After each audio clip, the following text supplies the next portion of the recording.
அல்லேலூயா. இந்த நாளிலும் கூட நாம் தேவ வார்த்தைகளை தியானிக்க செல்லுகிறோம். இன்றைய தினத்தில் நாம் என்ன பார்க்க போகிறோம்னா, பிரச்சனைகளின் காரணங்களை கர்த்தருடைய வழியில் கண்டறிந்து ஆசீர்வாதங்களை அதனுடைய விளைவாக பெறுகிறது. நம்ம எல்லாருக்குமே we have some problems. எல்லாருக்கும் என்ன இருக்குது? some sort of problems இருக்குது. எல்லாருக்கும் வாழ்க்கையில் பிரச்சனை இருக்குது. கொஞ்சமோ அதிகமோ சின்னதோ பெருசோ, மற்றவங்களுக்கு இருக்கிற நமக்கு இருக்கிறது மற்றவங்களுக்கு இருக்கோ தெரியல. ஆனால் one way or the other we have some problems. நமக்கு சில பிரச்சனை இருக்குது. பல நேரங்களில் அந்த பிரச்சனைகளை நாம் பார்க்கின்ற விதங்களை பொறுத்து தான் அதனுடைய தீர்வுகளை கண்டுபிடிக்க முடியும். இது என்ன பிரச்சனை அப்படிங்கிறத சரியாக கண்டுபிடிக்கலாம். நீங்கள் என்ன தான் மருந்து சாப்பிட்டாலும் உங்களுக்கு என்ன செய்யாது, ஹீலிங் கிடைக்காது. அதனால தான் சில நேரத்தில் பார்த்தீங்கன்னா மருத்துவர்கள் எவ்வளோ அட்வான்ஸாக போனால் கூட பல நேரங்களில் இந்த சோதனை எலின்னு சொல்லுவாங்கள்ல, அது மாதிரி நம்ம என்ன பண்ணுறாங்க, ஒவ்வொரு மருந்தாக கொடுக்குறாங்க. ஒவ்வொரு மருந்தாக கொடுத்து ஒவ்வொரு கம்ப்ளீட்டாக சொல்லி கடைசியில் தான் கண்டுபிடிக்கிறாங்க. அதோட நமக்கும் டைம் நெருங்கிடுச்சு. இதுக்கு மேலே அவங்க நல்ல மருந்து கொடுத்தாலும் நமக்கு என்ன செய்யாது. அப்போது எவ்வளோ தான் அட்வான்ஸ் ஆகி, அதாவது ரோபோட்டெல்லாம் வச்சுட்டு கூட சர்ஜரி பண்ணுறாங்க, கொள்கிறாங்க, எவ்வளோ காரியங்கள் செய்தாலும், சந்திராயன் போன்ற காரியங்களை செஞ்சாலும், இன்னும் மனித உடலில் இருக்கின்ற பிரச்சனைகளை டாக்டர் பிரச்சனையை அதாவது கிளியர் பண்ணுறதுக்கு நல்ல இன்ட்ரெஸ்டாக இருக்கிறாங்க. ஆனால் நோய் என்னங்கிறத கண்டுபிடிக்கல, இன்னும் தடுமாறுறாங்க. ஏன்னா ஒருவருக்குள்ளே இருக்கிற நோயை கண்டுபிடிக்கிறது இட்ஸ் அ டஃபஸ்ட் ஜாப். எவ்வளோ டயக்னோஸ் பண்ணாலும் இவர் ஒரு விதமாக டயக்னோஸ் பண்ண, அவர் ஒரு விதமாக டயக்னோஸ் பண்ண, கடைசியில் மாற்றி ஒவ்வொரு கிளினிக்காக ஏறி இறங்கி கண்டுபிடிச்சிட்டு வரதுக்குள்ளே நாம் என்ன ஆகிடுறோம், இனி நமக்கு ஒரு ஸ்டேஜ் தான் மிச்சம் இருக்குது. சரியா? அந்த மாதிரி ஆகிடுது. எனவே வாழ்க்கையில் பிரச்சனைகளுடைய தீர்வுகளை காண வேண்டுமென்றால் பிரச்சனைகளை கண்டுபிடிக்கிறதுல நம்ம எப்படி இருக்கணும், ரொம்ப கவனமாக இருக்கணும். பல நேரங்களில் நாம் நம்முடைய வாழ்க்கையினுடைய பிரச்சனைகள் எதனால் அப்படிங்கிறத நாம் உரிய விதமாக கண்டுபிடிக்கலை. சாத்தான் பார்த்திங்கன்னா பெரும்பாலும் என்ன பண்ணுவான்னா, உங்களுக்கு பிரச்சனைகள் தருகிறாங்கிறத விட உங்களுக்கு வந்த பிரச்சனைகளுக்கு இதுதான் காரணம்னு கண்டுபிடிக்க விடாமல் பண்ணிடுவோம். நீங்கள் அந்த காரணத்தை கண்டுபிடிக்காமல் கண்ட காரணத்துக்கெல்லாம் என்ன பண்ணுவீங்க, தீர்வு தேடுவீங்க. ஆனால் அந்த காரணம் வேறு. நம்மளை என்ன பண்ணிடுவோம்னா கன்ஃபியூஸ் பண்ணி விட்டுருவான். இதுதான் காரணம், அதுதான் காரணம் அப்படி சொல்லிவிட்டு நாம் வேறு பல காரணங்களை அதற்காக நினைத்து அதில் உண்மை காரணங்களை என்ன செய்கிறோம், அறியாமல் போயிடுறோம். we don't understand. வாழ்க்கையில் பல நேரங்களில் we are not able to understand. என்ன ஒரு மாதிரி நிறைய காரியம் நடந்துக்கிட்டு இருக்குது, ஏன் எனக்கு இப்படி நடந்துக்கிட்டு இருக்குது, ஒன்றுமே புரியலையே. நிறைய விஷயங்கள் நான் எங்கே போனாலும் எனக்கு இப்படியா இருக்குது, எதை தொட்டாலும் இந்த மாதிரி நடந்துகிட்டு இருக்குது, என்ன செஞ்சாலும் இப்படி தான் ஆகிட்டு இருக்குது. 1+1 பார்த்துட்டு இருக்கக்குள்ள எல்லாமே ஏதோ something is working against of me, எனக்கு எதிராக என்ன செய்கிறது, செயல்பட்டு கொண்டே இருக்கிறது. நான் இன்றைக்கு சொல்வது உலக மக்களுக்காக என்று சொல்வதை நம்ம ஆண்டவரை அறிந்த மக்களுக்காக, தேவனை அறிந்த மக்களுக்கு மத்தியில் there are lot of confusion. நிறைய பிரச்சனைகளுக்கு மத்தியில் அவர்களுக்கு இந்த பிரச்சனை என்னங்கிறத என்ன பண்ண முடியலை, கண்டுபிடிக்க முடியல. அப்போ ஞானம் எங்கே இருக்குது தெரியுமா? பிரச்சனையை தீர்க்கிறதுக்கு தீர்வை தேடுறதுல இல்லை. முதலாவது ஆமாம், சில நேரத்தில் அந்த பிரச்சனை ரொம்ப சிம்பிளாக இருக்கும். ஆனால் நாம் அதனுடைய காரணத்தை வேறு விதமாக பார்த்துருந்தோம்னு சொன்னால் ஊறுபட்ட காரியங்களெல்லாம் செஞ்சுட்டு இருப்போம். ஃபைனலாக என்ன பண்ண மாட்டோம், அதுக்கு சின்ன விஷயம் தான் தேவைப்படும், சின்ன ஒரு விஷயம் தான் தேவைப்படும், அது நம்ம செய்யாமல் போடும். அப்போது இப்போ சில ஃபோனில் பார்த்திங்கன்னா அதை ஓப்பன் பண்ணால் சும்மா 2 டச்சு கொடுக்கணும், அப்படி தானே, இல்லை ஊதணும், இல்லைன்னா என்ன செய்யணும், வேறு ஏதாவது நிறைய வச்சுருப்பா. இது சிம்பிள். இது தெரியாத ஒருத்தர் என்ன பண்ணுவார், பட்டன்லாம் அழுத்தி பட்டனை வீணாக்கிடுவார். நல்லா அழுத்தி பிடிச்சி பார்ப்பார், ஃபோன் என்ன செய்ய மாட்டேங்குது. ஆனால் அது அப்படி இல்லை. சில இந்த ஃபோனை பார்த்திங்கன்னா நிறைய பேர் டச் ஃபோனை கிக் ஃபோன் நினச்சிக்கிறாங்க. அந்த கையால் என்ன பண்ணுவாங்க, அழுத்தினா ஒன்றும் நடக்காது. அது என்ன செய்யும், என்ன அழுத்தாலும் வர மாட்டேங்கணும். இல்லையா, அது டச் ஃபோன், அது கிக் ஃபோன் கிடையாது. இதை போட்டு நிறைய பேர் என்ன பண்ணுவாங்க, ரொம்ப ஓவர் அழுத்தம் இல்லை, அது டச்சுன்னா ஒரு ஜென்ரலாக என்ன செய்யணும். அப்போது சின்ன விஷயந்தான், நாம் என்ன பண்ணுவோம், முழு பலத்தையும் சேர்த்து என்ன பண்ணுறது, இருக்கிற எல்லா பட்டனையும் வீணாக்கிட்டு அதுக்கப்புறம் தான் கண்டுபிடிப்பேன் என்ன விஷயம். ஒன்றும் இல்லை சார், 2 தட்டு தட்டணும், அவ்வளோதான், இல்லை அப்படி ஊதணும். இவ்வளோ சிம்பிளாக இருந்திருக்கு அப்படின்னு. ஆமாம், சில நேரத்தில் விஷயங்கள்லாம் ரொம்ப சிம்பிள் தான். ஆனால் நாம் அதனுடைய காரணத்தை வேறு விதமாக என்ன செஞ்சிட்டோம், கண்டுபிடித்து விட்டோம். அதில் எஸ்பெஷலி கிறிஸ்தவ மக்கள் மத்தியில் தான் நான் ஒன்று ஃப்ராங்காக சொல்ல விரும்புகிறேன். மற்றவங்க கூட சில பிரச்சனைகளுடைய காரணங்களை ஓரளவுக்கு கண்டுபிடிச்சிட்றாங்க. கிறிஸ்தவ மக்கள் தான் இது ஏதோ ஒன்று புரிய மாட்டேங்குது எனக்கு, தோ சம்திங் இஸ் கோயிங் ஆன். முடிஞ்சு போச்சா? சாத்தான் என்ன சொல்லுவான்? உனக்கு என்னவோ நடந்துகிட்ருக்கு. தெரியுதா உங்களுக்கு? ஏதோ ஒன்று நடந்துருக்கு. வியாதி வருது, கஷ்டம் வருது, நஷ்டம் வருது, வேலை பிரச்சனை, குடும்ப பிரச்சனை, கணவன் மனைவி பிரச்சனை, பிள்ளைகள் பிரச்சனை, 1008 பிரச்சனை வருது. எல்லா பிரச்சனையும் பார்த்துட்டு கடைசியில் ஒரே முடிவுங்க, ஒரே லைனில் எழுதிடுவாங்க, ஏதோ நமக்கு எதிராக நடந்துகிட்ருக்கு, ஏதோ நமக்கு எதிராக நடந்து. நான் நல்லா பார்த்துட்டேன் பிரதர், நீங்கள் 1000 சொல்லுங்கள், நான் நம்பவே மாட்டேன், எனக்கு எதிராக ஏதோ ஒன்று நடந்துகிட்ருக்குது. அப்போ அது என்ன நடந்துகிட்ருக்குது? அது என்னால் புலப்பட முடியாது, எனக்கு சொல்ல தெரில பிரதர், நான் சொல்ல தெரில. ஆனால் நான் சும்மா எல்லாம் சொல்லலை பிரதர், நான் சும்மா எல்லாம் சொல்லலை, அதை உணர்ந்தால் தான் உங்களுக்கு தெரியும் அப்படின்னு சொல்லுவாங்க. வாழ்க்கையில் நிறைய விஷயங்கள் சாத்தான் என்ன பண்ணுவான்னா, அதனுடைய உண்மை காரணங்கள் சிம்பிளாக தான் இருக்கும். உலகத்தில் புரிந்து கொள்ள முடியாது ஒன்றும் இல்லை, நம்ம புரிந்து கொள்ளத்தை மறுக்கிறோம். வாழ்க்கையில் நிறைய விஷயங்கள் வரும், நிறைய விஷயங்கள் போகும். ஆனால் வந்த விஷயங்களை நாம் என்ன நினச்சிக்கிறோம்னா, ஒன்றும் புரியல, இது ஏதோ ஒன்று எனக்கு எதிராக நடந்து கொண்டிருக்கிறது. இப்போது என்னுடைய வாழ்க்கையெல்லாம் பார்த்தீங்கன்னா உண்மையை தான் சொல்கிறேன். ஒரு காலகட்டங்களில் இப்பொழுது இந்த பிரச்சனை வருது சில வேளை. எனக்கெல்லாம் வந்த கனவுகளை எல்லாம் நான் ஒரு அர்த்தப்படுத்தி பார்த்துருந்தேன்னு சொன்னால் எல்லாமே காலியாக இருக்கணும். இப்போது எங்கள் குடும்பமே இருக்கக்கூடாது. ஒவ்வொரு காலகட்டங்களில் என்னுடைய தனிப்பட்ட, நான் தனியாக இருந்த காலத்துலேயும் சரி, என்னென்னமோ கனவுகளெல்லாம் வந்திருக்குது. சிலர் சொல்லுவான் யோசேப்பு கனவு இந்த மாதிரி வரணும் அப்படின்ட்டு. ஆனால் நிறைய கனவுகளுக்கெல்லாம் ஒரு முக்கியத்துவம் கொடுத்துருந்தா ஒரு நாள் கூட நிம்மதியாக இருக்க முடியாதுங்க. அந்த அளவுக்கு என்னென்னமோ வரோம்.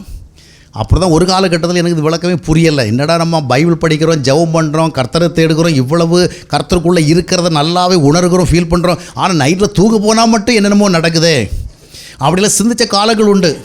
ஜன்னல் வழியாக நின்று பேசினதை கேட்டிருக்கிறேன், கதவு வழியாக நின்று தட்டு பார்த்துருக்குறேன்.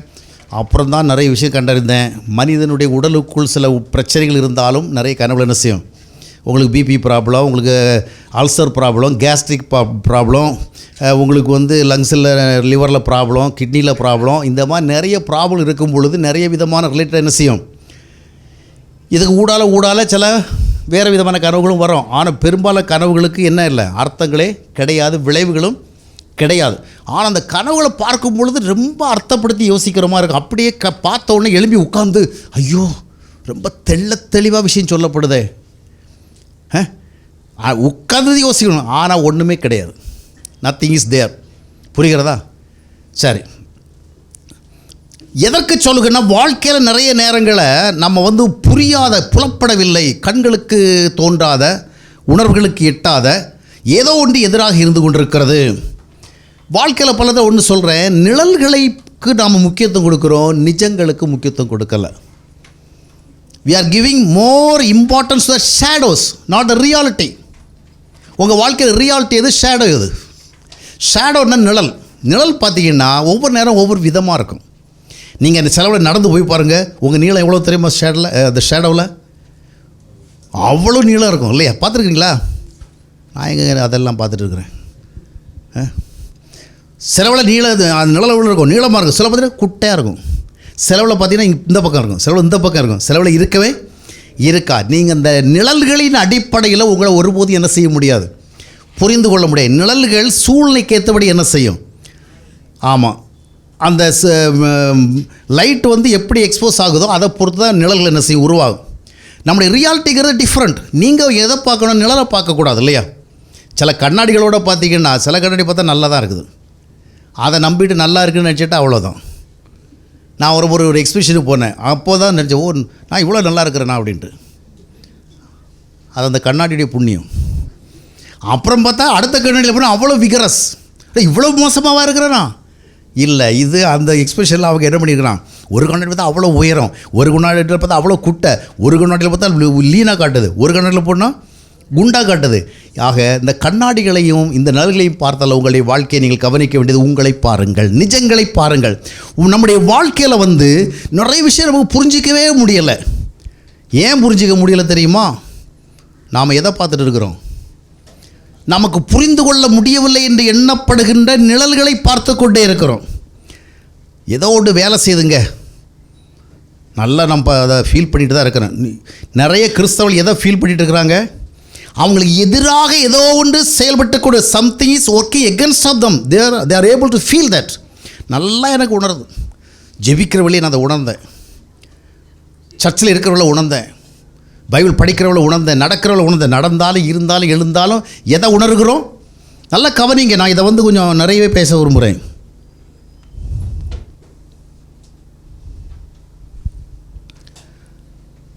எல்லா நேரத்தையும் எதை உணர்கிறோம்? ஏதோ ஒன்று என்னால் புரிஞ்சிக்க முடியலை, அதை உணர்கிறேன். ஆனால் உங்கள் வாழ்க்கையில் ஏதோ ஒன்று எதிராக இயங்கிறது உணர்கிறீங்களே, ஆனால் உங்களுக்கு ஆதரவாக ஒருத்தர் இருக்கிறார்னு பைபிள் சொல்லுதில்ல, உங்களோடு ஒருவர் இருக்கிறார்னு பைபிள் சொல்லுதில்ல, அவரை எவ்வளோ உணர்கிறீங்க? நீங்கள் நிழல்களை உணர்ந்து கொண்டிருக்கீர்கள், நிஜங்களை உணரவில்லை. அப்போது something is wrong with you. உங்களுக்கு எதிராக என்னமோ நடந்துகிட்டு இருக்குது. சொப்பனத்தில் இப்படி வருது, சும்மா உட்காந்து அப்படி வருது, பைபிளில் படித்தா வசனம் அப்படி வருது, போதகர் பிரசங்கம் பண்ணால் அவரும் பேசுகிறத பார்த்தா அப்படி வருது.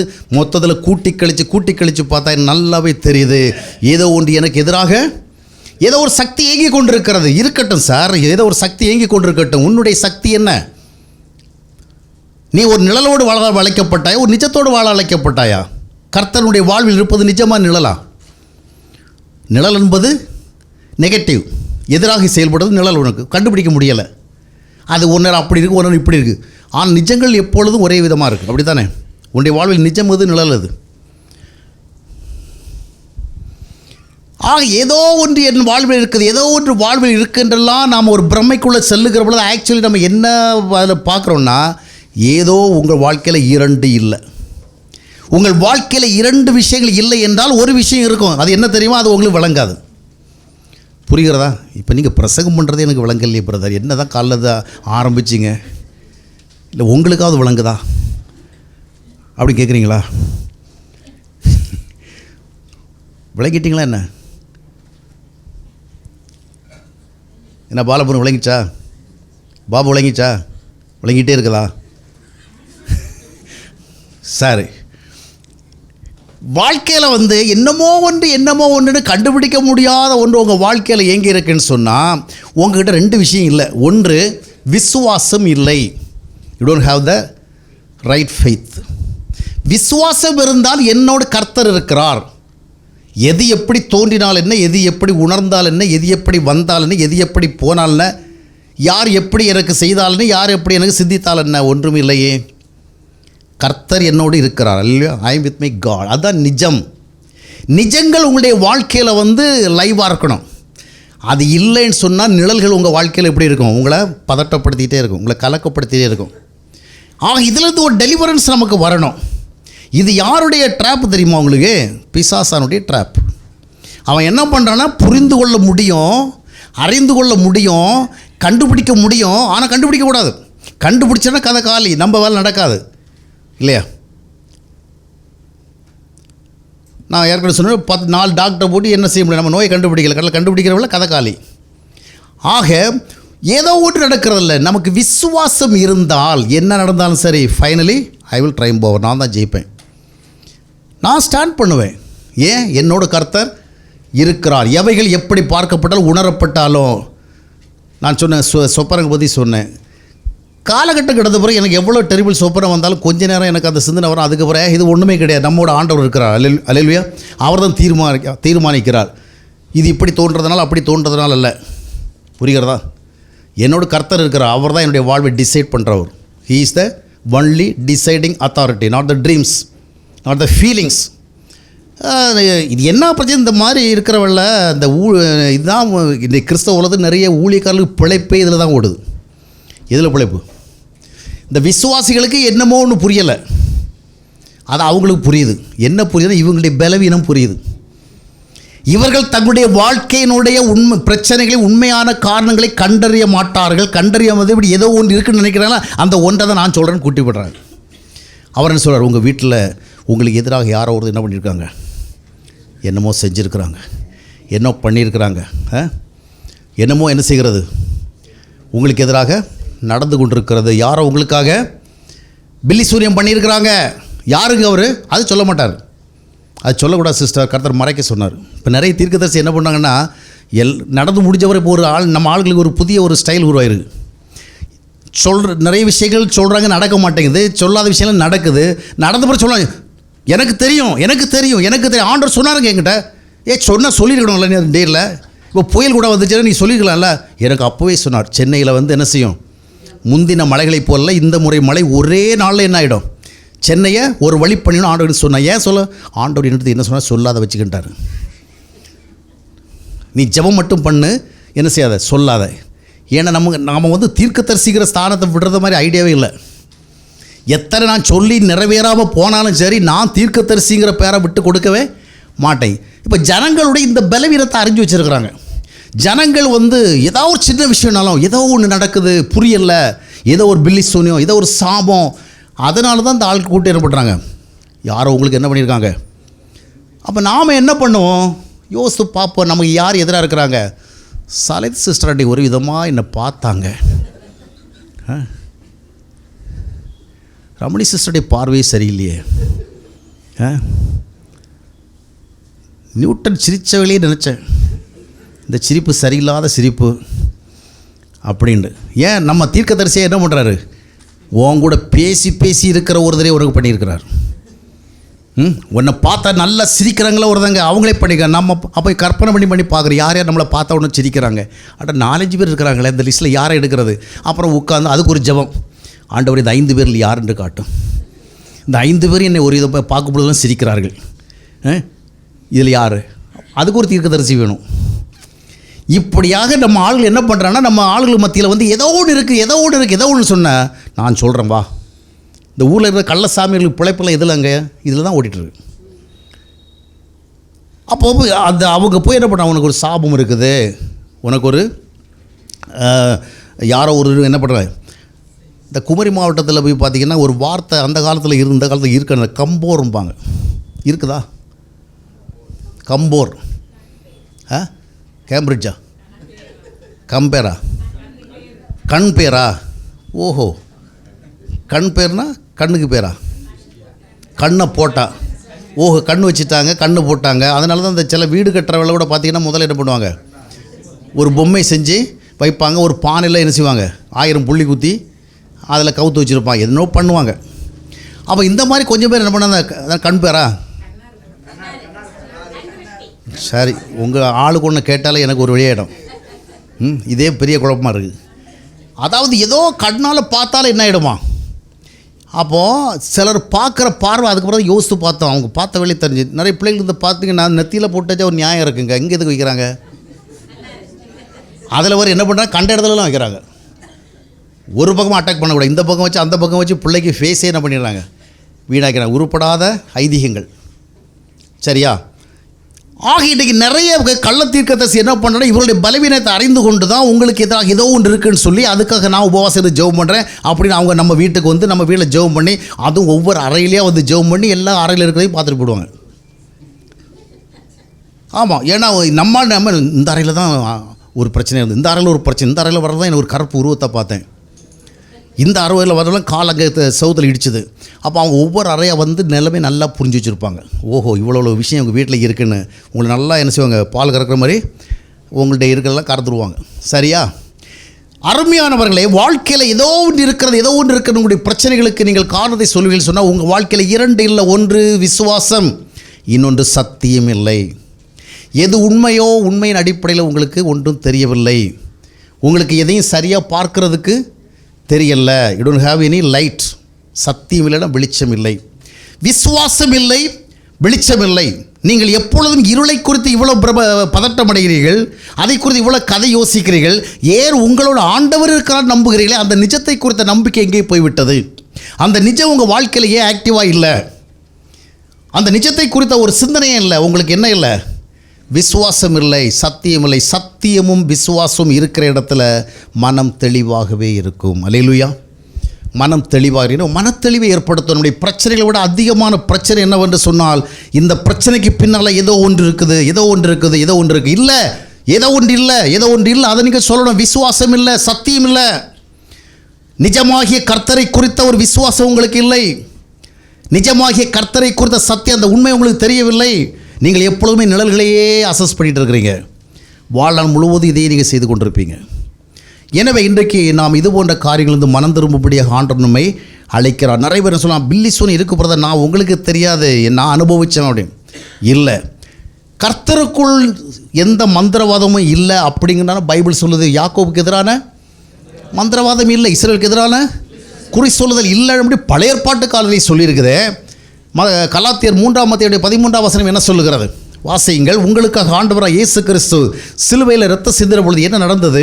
மரத்திலே தூக்கப்பட்ட எவனும் சபிக்கப்பட்டவன் என்று எழுதியிருக்கிறபடி கிறிஸ்து நமக்காக சாபமாகி நியாயப்பிரமாணத்தின் சாபத்திற்கு நம்ம நீங்களாக. ஐயா, எல்லா சாபத்துக்கும் நாம நீங்களாகணும். சாபம் இனி உங்க வாழ்க்கையை பாதிக்க கூடாது, சாபத்தினால் எப்படி விளைவில் ஏற்படக்கூடாது. கர்த்தராகிய இயேசு சிலுவையில் உங்களுக்கு இரத்தம் சிந்தினார். இப்போ எப்படி உங்களுக்கு சாபம் வேலை செய்யுது?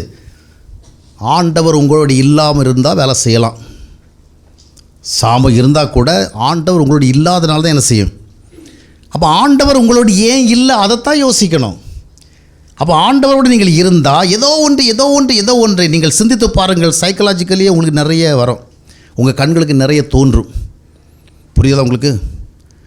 நீங்கள் நிழல்களை பார்த்து பழகிவிட்டீர்கள் என்றால் வாழ்நாள் முழுவதும் நிறைய பார்த்து கொண்டே இருப்பீர்கள். கயிறுகளெல்லாம் உங்களுக்கு பாம்புகளாக தோன்றும். நான் அடிக்கடி கொஞ்சம் ஈவினிங்கில் இந்த லாஸ்பேட் பக்கத்தில் போகிறவங்கள சில இடங்களில் அவங்க என்னமோ வேலை செஞ்சுட்டு இருந்த கட்டட வேலை செய்யுங்க, அவங்க என்ன பண்ணுவாங்க, அந்த கயிறுகளை கொஞ்சம் சும்மா ஒரு பீஸ் அப்படி போட்டுப்போம். அது வளைவாக இருக்கும். நல்ல லைட் ஏரியா இல்லாதனால கொஞ்சம் டார்க்காக இருக்கிற இடத்துல நானே கொஞ்சம் ஒரு வேளை பாம்பாக இருக்கலாமோ பக்கத்தில் போய் பார்த்தேன். நான் போகவும் மாட்டேன். என்ன பண்ணுவேன், அது உண்மையிலேயே கயிறா பாம்பா. அதனால் கொஞ்சம் கொஞ்சமாக நெருங்கி வந்து பார்த்தா அது என்னது, கயிறு. சில இடத்துல சில மரக்கிளைகள் உடைந்து கிடக்கும், அதுவும் கொஞ்சம் வளைவாக இருக்கும். அதுக்கு உடைந்த பகுதி கொஞ்சம் தலை மாதிரி இருக்கும், மறுபகுதி வால் மாதிரி இருக்கும். இதுவும் பார்த்து ஏதோ ஒன்று. அப்போது இந்த நிழல்களெல்லாம் பலவிதமாக என்ன செய்யும், தோன்றும். இவைகளை பார்த்து கொண்டிருப்பதல்ல, கர்த்தருக்குள் நீங்கள் வந்து விட்டீர்கள் சாபம் இல்லை. உங்கள் குடும்ப சாபமும் இல்லை, உங்கள் முன்னோர் சாபமும் இல்லை, எதுவும் கிடையாது. உங்களுக்கு எதிராக பில்லி சூனை யாராக வைத்து நீங்கள் ஜெயிக்கிறது என்றால் உங்களோட ஆண்டவர் இல்லாமல் இருந்தால் மட்டும்தான் நடக்கும். ஆண்டவர் உங்களோடு இல்லாமல் இருந்து யாராவது உங்களுக்கு பில்லி சூனியம் வச்சிருந்தால் அதை எத்தனை கிறிஸ்தவ சாமியார்கள்ட்ட போனாலும் போகாது. அவங்க தீர்க்க தரிசனம் உங்களுக்கு சொன்னாலும் அந்த பில்லி சூனிய எஃபெக்ட் உங்ககிட்ட இருந்துகிட்டே இருக்கும். நீங்கள் ஆண்டவருக்குள் எப்பொழுது வருகிறீர்களோ then only you will get the deliverance. அப்போ தான் உங்களுக்கு விடுதலை கிடைக்கும். நீங்கள் எத்தனை கட்டு உடைக்கிற ஊழியக்கார்ட்ட போனாலும் சரி, யார்கிட்ட போனாலும் சரி.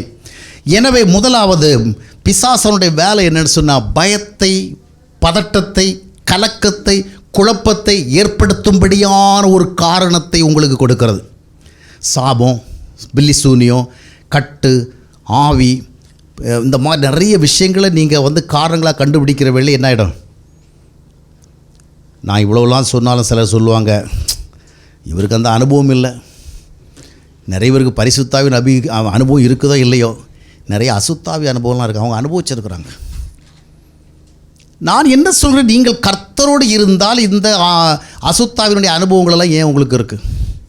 வந்தால் நீங்கள் நிஜத்தை தான் ஃபேஸ் பண்ணவும். நான் சொல்ல சாத்தானுக்கும் உங்களுக்கும் எவ்வளோ தூரத்துக்கு வரணும்னு நினைக்கிறீங்க?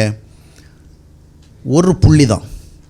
உங்கள் பக்கத்தில் கூட வர முடியும். நான் சொல்கிறேன், உங்கள் வீட்டுக்குள்ளேயே வர முடியும். நீங்கள் எத்தனை கதவை சாத்தி வச்சாலும் சரி, நீங்கள் சிலுவை வரைஞ்சி போட்டாலும் சரி, உள்ளே வந்துடுவோம். நான் உங்களுக்கு உண்மையை சொல்ல, நீங்கள் வேணால் எவ்வளோ சிவப்பு சிலுவை வரைஞ்சாலும் சரி, பெரிய சிலுவை வரைஞ்சாலும் சரி, இல்லைன்னா ஒரு கோழியை ஆட்டையை அறுத்து ரத்தத்தில் சிலுவை வரைஞ்சி போட்டாலும் சரி, பிசாசு உள்ளே வருவான். நீங்கள் தூங்குகிற இடத்துலையும் வருவான், நீங்கள் சாப்பிட்ற இடத்துலையும் வருவான். வரதுக்கெல்லாம் ரைட் உண்டு. ஆனால் வேதம் என்ன சொல்லுகிறது? பிசாசுக்கு எதிர்த்து நில்லுங்கள், அவன் ஓடி போவான். எப்போ நீங்கள் எதிர்த்து நிற்பீங்க? நீங்கள் ஆண்டவரோடு இருந்தால் தான் எதிர்த்து இருப்பீங்க. ஆண்டவர் உங்களோடு இருக்கிறத பார்த்தா தான் ஓடுவான் என்று ஆண்டவர் உங்களோடு இருக்கிற அந்த ரியாலிட்டி நீங்கள் ஃபீல் பண்ணலன்னு சொன்னால் அவன் என்ன பண்ணிடுவான்? உங்களை டிசீவ் பண்ணிடுவான். அவன் தான் ராஜாவாயிடுவான். எனவே கலக்கத்தையும், குழப்பத்தையும், பயத்தையும், பதட்டத்தையும் உங்கள் வாழ்க்கையில் உருவாக்கி ஒருபோதும் உங்கள் வாழ்க்கையில் உண்மையான பிரச்சனையுடைய தீர்வை காண விடாமல் செய்யும்படியான பிசாசனுடைய கண்ணிகளுக்கு நீங்கள் விலகி இருங்கள். ஏதோ ஒன்று சொல்லிக்கொண்டு உங்களது இல்லாததை அறியாமல் போகாதீர்கள். விசுவாசம் இருக்கிறதா? உங்கள் வாழ்க்கையில் ஏதோ ஒன்று இல்லை. அப்படி இருந்தால் அதனுடைய காரணம் வேறு, அதனுடைய சொல்யூஷன்ஸ் வேறு. ஏதோ ஒன்று இருக்குன்னு. சரி, இரண்டாவதாக நாம் ஏற்கனவே பார்த்தோம், நாம் உண்மையான காரணத்தை கண்டுபிடித்து தீர்வை தேடிவிடக்கூடாது என்பதற்காக பிசாசனும் பல வேளை என்ன செய்வான்? பொய்யான காரணங்களை சொல்லி அந்த காரணங்களை அடிப்படையிலேயே நம்முடைய மனதை சுற்ற வைத்து இறுதியில் நம்ம என்ன செய்வான்? உண்மையான தீர்வுகளை காணவிட செய்துள்ளோம். இரண்டாவது என்னென்னா, நம்ம வாழ்க்கையில் திரும்ப கஷ்டம் வருது, பிரச்சனை வருது, போராட்டம் வருது, வெற்றி இல்லை, வேலையில் சரியில்லை, தொழிலில் சரியில்லை, வருமானம் சரியில்லை, வாங்கின திருப்பி கொடுக்க முடியல, கணவன் மனைவி கடையில் போராட்டம், பிள்ளைகள் சரியில்லை, பல விதங்களில் பாதிக்கப்படுகிறோம். அந்த மாதிரி வரவுள்ள பிசாசானவன் என்ன சொல்லி கொடுப்பான்னா, நீ என்ன தான் பைபிள் படித்தும், என்ன தான் நீ ஜெபம் பண்ணியும், என்ன தான் சர்ச்சுக்கு போயும், என்ன தான் காணிக்க கொடுத்தாலும் உன்னுடைய ஆண்டவர் உனக்கு என்ன செய்யலை, ஒரு உதவியும் செய்யலை. ஹீ இஸ் மோர் இன்ஆக்டிவ் என்னுடைய லைஃப். உன்னுடைய வாழ்க்கைன்னு இல்லை. பைபிளில் அவரை பற்றி எவ்வளவோ சொல்லியிருக்கு. அப்படி செஞ்சார், இப்படி செஞ்சார், அதை செஞ்சார், இதை செஞ்சார், செங்கடலை பிளந்தாராம், எரிகை உடைத்தாராம், யோர்தானை கடக்க வைத்தாராம், 1008 காரியம் சொல்லப்படும். உன் வாழ்க்கையில் ஒன்றுமே இல்லையே. அப்போது வாழ்க்கையில் பிசாசு அடுத்து சொல்லணும், உன்னுடைய வாழ்க்கையில் ஆண்டவர் உனக்கு ஆதரவு ஒன்றுமே செய்யலை. Nothing is doing for you. உனக்கு ஒன்றுமே பண்ணலை. நீ என்ன ஜெபம் பண்ணுற, நீ எவ்வளோ பைபிள் படிக்கிற, நீ எவ்வளோ காணிக்க கொடுக்குற, நீ எவ்வளோ சர்ச்சுக்கு போகிற, எவ்வளோ இல்லாமல் கடவுள் பயப்படுற, ஆனால் what's a result, what's a benefit you are getting, நீ என்ன பயனடைகிற? கிதியோன் கூட ஒரு காலகட்டத்தில் பார்த்தீங்கன்னா, அவன் தூதன் சொல்கிறவர்களே என்ன சொல்லுவான்னா, வாசியுங்கள் நியாயாதிபதிகள் 6:13. அப்பொழுது கிதியோன் அவரை நோக்கி, ஆண்டவனே, கர்த்தர் எங்களோட இருந்தால் இவையெல்லாம் எங்களுக்கு நேரிடுவானேன்? கர்த்தர் எங்களை எகிப்திலிருந்து கொண்டு வரவில்லையா என்று எங்கள் பிதாக்கள் எங்களுக்கு விவரித்து சொன்ன அவருடைய அற்புதங்கள் எல்லாம் எங்கே? கிதியோனா சொல்கிறான், எங்கள் வாழ்க்கையில் கர்த்தர் இருந்தால் இதை மாதிரிலாம் எங்களுக்கு நடக்குமா? எங்களுடைய முன்னோர்களெல்லாம் எவ்வளோ காரியங்கள் சொன்னாங்க, ஆண்டவர் அப்படி பண்ணார், இப்படி பண்ணாருப்பா, நம்முடைய முன்னோர்களுக்கெல்லாம் ஆண்டவர் செஞ்ச விஷயங்களெல்லாம் நீ கவனித்து பார்த்தா அவ்வளோ பிரம்மாண்டமாக இருக்கணும்னு சொன்னாங்க. எங்கள் வாழ்க்கையில் ஒன்றுமே இல்லையே, நாங்கள் மீதியான அடிமையாக இருந்து எங்களால் ஒரு பயிர் பச்சையை கூட என்ன செய்ய முடியவில்லை, விவசாயம் பண்ணி வாழ முடியலே, கஷ்டப்படுறோமே சொன்னாங்க. வாழ்க்கையில் பிசாசன் இதான் விரக்தி ஏற்படுத்துறது, சோர்வை ஏற்படுத்துறது, ஒரு விதமான அதிருப்தி ஏற்படுத்துகிறது, ஆவிக்குரிய காரியங்களை ஒரு ஈடுபாடு இல்லாமல் போக வைக்கிறது, ஜெபத்தை குறைத்து போக, வேதத்தை படிக்க நிறுத்த, இல்லைன்னு சொன்னால் படித்தாலும் அதில் ஒரு பெரிய ஆர்வம் இல்லாமல் படிக்க, இப்படிப்பட்ட காரியங்களை செய்வான். அருமையானவர்களே, பிசாசாரம் செய்கிற இரண்டாவது காரியம்னா, வாழ்க்கையில் உங்கள் வாழ்க்கையில் யாரை என்ன செய்யலை, கர்த்தர் ஆக்டிவாக உன்னை நேசிக்கிறது உண்மையா? தேவன் இவ்வளோ நேசித்தார் பைபிளில் சொல்லப்பட்டிருக்கிறதே, அந்த நேசம் உன்னுடைய வாழ்வில் எங்கே? தேவனுடைய வல்லமை இவ்வளோ பைபிள் சொல்லப்படு உன்னுடைய வாழ்வில் எங்கே? அப்போ என்ன நடக்குன்னா, ஆண்டவர் மேலே நமக்கு ஒரு அதிருப்தி ஏற்படுத்துறது, ஆவிக்குரிய வாழ்க்கை மேலே ஒரு அதிருப்தி ஏற்படுத்துறது. நாம் உண்மையான காரணங்களை கண்டுபிடிச்சா ஈஸியாக என்ன செய்யலாம், இதை கிளியர் பண்ணிடலாம், கர்த்தர் உதவி செய்வார். ஆனால் பிசாசனும் நம்ம என்ன பண்ணிடுறோம்னா, ட்விஸ்ட் பண்ணி நம்முடைய உண்மையான காரணங்களை கண்டுபிடிக்க விடாதபடிக்கும் செய்து விடுவாங்க. மூன்றாவது காரியம் என்னென்னு பார்த்தீங்கன்னு சொன்னால், போலியான தீர்வுகள் செலவில் எப்படி வரும்னா, ஒரு பக்கம் நீ என்ன பைபிள் படித்து என்ன தான் நீ ஸ்பிரிச்சுவலாக இருந்தும் உன் வாழ்க்கையில் என்ன இல்லை, அவ்வளோக்கு ஒன்றுமே ஒரு பெனிஃபிட் இல்லையே, உன் பிரச்சனை அப்படி தான் இருக்குது, வாங்கின கடனெல்லாம் அப்படியே தான் கிடக்குது, தொடங்கின பிரச்சனை ஒன்றும் முடிவடையவே இல்லை, எல்லாமே அப்படி தான், வந்த வியாதி வந்துக்கிட்டு தான் இருக்குது, இப்போ பிரச்சனைகள்லாம் தொடர்கதையாக தான் இருக்குது, ஒன்றுமே நடக்கலை. அப்போ ஆண்டவர் மேலே ஒரு அதிருப்தியோ, எலியாவுக்கே ஒரு காலகட்டத்தில் என்ன வந்துச்சு, போதுப்பா அந்த பிழைப்பு, இந்த தீர்க்க தரிசனம் சொல்கிறது அது இது அப்படி இப்படிலாம் பண்ணுறதெல்லாம் போதும், என்ன தான் பண்ணாலும் இந்த ஏசபேலுடைய தொடர் தாக்குதல் என்ன செய்யலை, நிற்கவே இல்லை. நம்ம என்ன பண்ணாலும் அவங்க பாடம் கற்றுக்கிற மாதிரி தெரியல, அதனால வேலையை நமக்கு வேண்டான்னு சூறச்செடிக்கலாரி போய் உட்காந்துட்டார். இப்போ மூன்றாவது என்ன பண்ணுவோன்னா, நிறைய பேருடைய வாழ்க்கையில் பார்த்திங்கன்னா, பிரச்சனை வருகிற பொழுது நிறைய பைபிள் படிக்க ஆரம்பிப்பாங்க, நிறைய ஜெபம் பண்ண ஆரம்பிப்பாங்க, நிறைய ஜெபக்கூட்டம் போக ஆரம்பிப்பாங்க, நிறைய ஸ்தோத்திரம் பண்ண ஆரம்பிப்பாங்க, நிறைய கொடுக்க ஆரம்பிப்பாங்க. காரணம் என்னென்னா, அவங்க என்ன காரணத்தை கண்டுபிடிச்சிருக்கிறாங்கன்னா, நாம் போதிய அளவுக்கு ஜெபிக்கலை. இன்றைக்கி நிறைய போதருடைய பிரசங்களை கேட்கும் பொழுது கூட வாழ்க்கையினுடைய பல பிரச்சனைகளுக்கு, அதாவது ஜெபக்குறைவு நிச்சயமாக வாழ்க்கை பிரச்சனை காரணமாக இருக்க முடியும், ஆனால் அதை சொல்லுகிறதுல ஒரு பேலன்ஸ் வேணும். ஏன்னா நிறைய பேர் என்ன, பிரச்சனைகளுடைய மொத்த காரணமே இதுதான், ஜெபம் இல்லை. காணிக்க கடவுளுக்கு கொடுக்கணுங்க, நீங்கள் கஷ்டப்படுறீங்களோ நல்லா, அது வேறு மேட்ரு, கர்த்தரை கனப்படுத்தணும். சமீபத்தில் கூட நான் ஒரு வீடியோ கேட்டேன், தமிழ்நாட்டோட ஒரு பிரபலமான போதர் பேசினார். பழைய ஏற்பாட்டில் பார்த்தீங்கன்னா, உன்னுடைய முதற் பலனால் என்ன செய்யணும், கர்த்தரை கனம் பண்ணணும். அதை மாதிரி நீ வாங்குகிற சம்பளத்தில் முதல் பகுதியை கொடுக்கணும், சூடாக கொடுக்கணும். சம்பளம் வாங்கினோன்னு அந்த நோட்டை கொஞ்சம் கூட கசங்க விடாமல் எங்கே கொடுக்கணும், கர்த்தருக்கு கொடுக்கணும். நான் எனக்கு கொடுக்கணும்னு சொல்லலை, யாருக்கு கொடுக்க சொல்கிறேன், இவங்க கர்த்தர் யார், இவங்க கர்த்தருக்கு கொடுக்க போனால் எங்கே கொண்டு கொடுப்பாங்க, கண்கண்ட கர்த்தர் யார் அவங்களுக்கு, போதகிறதாரே. அவரே சொல்கிற கர்த்தருக்கு முதல் பலனால் அதில் சம்பளத்தை வாங்கி, ஐயோ நிறைய பேர்ட்ட வாங்கிடும் கொண்டிருக்கேன், வீடு வர கட்டிட்டு அதுக்கு வர லோன் கட்டணும், அதெல்லாம் கவனிக்க கூடாது. வாங்கின சம்பளத்தினுடைய முதல் பலனை என்ன செய்யணும், எங்கே ரைட் லெஃப்ட்டு பார்க்காம என்ன பண்ணணும், அப்படியே கொண்டு வந்து எங்கே கொடுக்கணும்? கர்த்தர்கிட்ட கொடுக்கணும். கர்த்தர் எங்கே நிற்கிறாரு? நம்ம சபையில் தானே இருக்கிறாரு. ஆமாம். நிறைய பேர் என்ன பண்ண, நிறைய ஊழியக்காரருடைய பிரசங்கத்தை கேட்ட மக்களுக்கு என்ன வருதுன்னா, அவங்களுடைய அடிப்படை பாவங்கள்லாம் ஞாபகத்துக்கு வராது. அடிப்படையில் அவங்க ஆண்டவரோடு இல்லாத ஞாபகத்துக்கு வராது. அடிப்படையில் தன்னுடைய வாழ்க்கையை ஒப்பு கொடுக்காத அவங்களுக்கு ஞாபகத்தில் வர, அடிப்படையில் அவங்க கேட்ட வார்த்தைக்கு தங்களுடைய வாழ்க்கையை ஒப்பு கொடுக்காதெல்லாம் அவங்களுக்கு எனக்கு வராது. ஆமாம்மா, அவர் சொல்கிற நல்லா தெரியுது, நம்ம என்ன கொடுக்கல, ரொம்ப காலமாக என்ன கொடுக்கல கடவுளுக்கு. காணிக்க கொடுக்காமல் இருக்கிறது சில பாதிப்புகளை ஏற்படுத்துவதற்கு வாய்ப்பு உண்டு, அது வேறு சூழலில். ஆனால் நீங்கள் அப்சல்யூட்டாக காணிக்கை கொடுக்காதனால தான் ஆண்டவர் வேலை செய்ய மாட்டேங்காரு. ஒவ்வொருத்தர்களை பற்றி எவ்வளோ அழகாக சொல்கிறாங்க, அவன் அவ்வளோ கொடுத்தான், அதனால் அவங்களுக்கு இன்னும் பண்ணிகிட்டு இருக்காரு. காணிக்கை கொடுத்தாங்க ஆண்டவர் வேலை செய்வார். நீங்கள் போல ஆசீர்வதிங்க ஜெபம் பண்ணிக்கிட்டு காணிக்கை கொடுக்காம இருந்தால் எப்படி ஆசீர்வதிப்பார்? அப்போ இவங்க என்ன பண்ணுறாங்க? நம்ம ஆகை தீர்க்கதரிசி புஸ்தகத்தை இன்றைக்கு வாசித்தோம்ல, வாசித்த வெள்ள அவங்க என்ன பண்ணுறாங்கன்னா நல்லா தான் வேலை செய்கிறாங்க, நல்லா தான் உழைக்கிறாங்க. என்ன உழைச்சாலும் என்ன பண்ணமில்லை, பலன் இல்லை. காரணம் என்றால் தேவனுடைய நோக்கத்தை மையமாக வைத்துக்கொண்டு அவள் வாழவில்லை. எந்த நோக்கத்துக்காக அவள் விடுவிக்கப்பட்டு தேசத்துக்கு கொண்டு வரப்பட்டார்களோ அந்த நோக்கத்தை மறந்துவிட்டு தங்களுடைய சுய காரியங்களுக்குள்ளே ஈடுபட்டு கொண்டு வாழ்கிறபடினாலே அவர்களுக்கு வாய்க்கவில்லை. எனவே தான் ஆகாய தீர்க்கதரிசி புஸ்தகம் 1ஆம் அத்தியாயத்தினுடைய 5ஆம் வசனம் 7ஆம் வசனம் என்ன சொல்லுகிறது? உங்கள் வழிகளை சிந்தித்து பாருங்கள். நீங்கள் எந்த வழியில் போய்ட்ருக்கீங்க? செல்ஃபிஷ்னஸ், உங்கள் வழியில் போய்ட்ருக்கீங்க. உங்கள் குடும்பம், உங்கள் நலன், உங்கள் வாழ்க்கை, இதையே மையமாக இது ஓடிட்டுருக்கிறீங்க ஒழிய நீங்கள் எந்த நோக்கத்துக்கு அழைக்கப்பட்டீங்க? தேவனோடு சம்மந்தப்பட்ட நீங்கள் ஒன்றுமே சிந்திக்கலை. ஆண்டவரை உங்கள் வாழ்க்கைக்காக தான் நீங்கள் பயன்படுத்த பார்க்குறீங்க. அவ்வளோ வேலை செய்கிறேன், அவ்வளோ உழைக்கிறேன், அவ்வளோ சேர்க்குறேன், எல்லாம் பொத்தலான பையில் போட்டால் போகிறது மாதிரி போயிட்டே இருக்குன்னு நீங்கள் கவலைப்படுறீங்க. ஆனால் நீங்கள் செய்ய வேண்டிய காரியத்தை என்ன செய்யவில்லை. அந்த ஆலயத்துக்கு புதுசாக 1ஆம் அத்தியாயத்தை வாசிக்கும் பொழுது அவர்கள் தேவனுடைய ஆலயத்தை கட்ட அழைக்கப்பட்டவர்கள். அதுக்காக நாமும் நம்முடைய வாழ்க்கையில் பிரச்சனை வந்தோன்னா ஆலயம் கட்ட போயிடக்கூடாது. ஆலயத்திற்கு தரிசனுடைய காலத்தினுடைய சூழல் வேறு, நம்ம சூழல் வேறு. நமக்குடைய வாழ்க்கையில் ஒரு பிரச்சனை வந்தால் நம்ம கோயில் கட்டுறது காசு கொடுக்கல போல இருக்குது அப்படின்னு நினச்சிடக்கூடாது. நம்ம ஆட்கள் இப்படியெல்லாம் தான் ஒப்பிட்டு பார்க்குறாங்க. அப்படி இல்லை, அடிப்படை காரணத்தை கண்டுபிடிச்சிக்கணும்.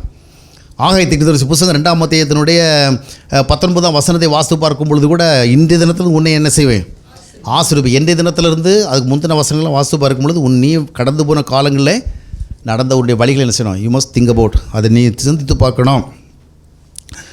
அப்போது நம்ம நிறைய உபவாசம் இருக்க ஆரம்பிச்சிடும். நிறைய பேருடைய வாழ்க்கையில் பிரச்சனைகளை தீர்வு எப்படி தேடுறாங்க? ஃபாஸ்டிங் இருங்க, வேணான்னு சொல்ல. பிரச்சனைகளுக்கு தீர்வு ஃபாஸ்டிங்னால் வராது. பிரச்சனைகளுக்கு தீர்வு உள்ளபடி உட்கார்ந்து என்ன செய்ய? ஃபாஸ்டிங் உங்கள் ஆவிக்குரிய வாழ்க்கையை வளர்க்குறதுக்கு தான். இன்றைய புதிய ஏற்பாட்டில் ஃபாஸ்டிங்கிறது உங்களுடைய பிரச்சனை விடுதலை அடைகிறதுக்கு இல்லை.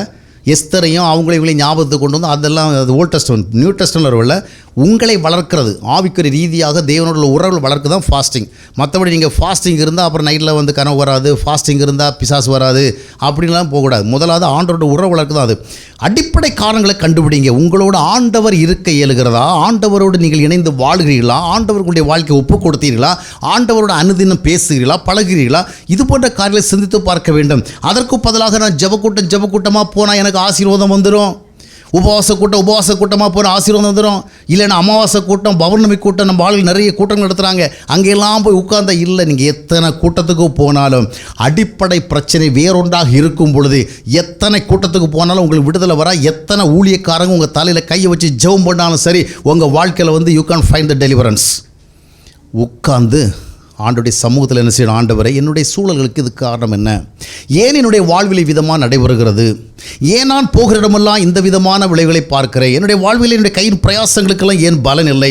என்னுடைய குடும்பத்தில் ஏன் நிம்மதி இல்லை? என்னுடைய வாழ்க்கை ஏன் விதமாக ஓடிக்கொண்டிருக்கிறது? என்னுடைய நிலைமை ஏன் இப்படியாக இருக்கிறது? நான் பதட்டத்தோடு கலக்கத்தோடு வாழ்விட தேவை. இதை உட்கார்ந்து யோசிக்க வேண்டிய காரியத்துக்கு பதிலாக நீங்கள் ஜெபக்கூட்டமாக ஓடி உட்கார்ந்து அங்கே இருக்கிற சூழலை பார்த்து கொண்டு வந்தால் இன்னும் உங்களுடைய பிரச்சனை என்ன செய்யும்? வேறு விதமாக மாறும். அப்போது பிசாசானவன் நம்ம இடத்துல செய்கிற காரியம் ஒன்று, உண்மையான காரியத்தை கண்டுபிடிக்க விடாதபடி என்ன செய்கிறான்? நம்மை ட்விஸ்ட் பண்ணுறான். அதாவது நம்ம டைவர்ட் பண்ணுறான். டைவர்ட் பண்ணி வேறு பல காரணங்களை சொல்கிறான்.